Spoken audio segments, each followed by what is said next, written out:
உங்கள் கடன்களும் தீரும், புது கடனும் முளைக்காது. நிம்மதியான வாழ்க்கையை அது வாழ்வதற்கும் நம்ம தயார் செஞ்சுக்கிட்டே இருக்கோம்.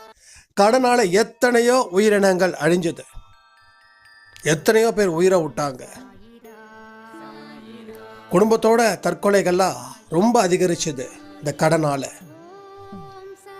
என்னமோ ஏதோ நினச்சி வாங்குகிறோம், ஆனால் கட்ட முடியல.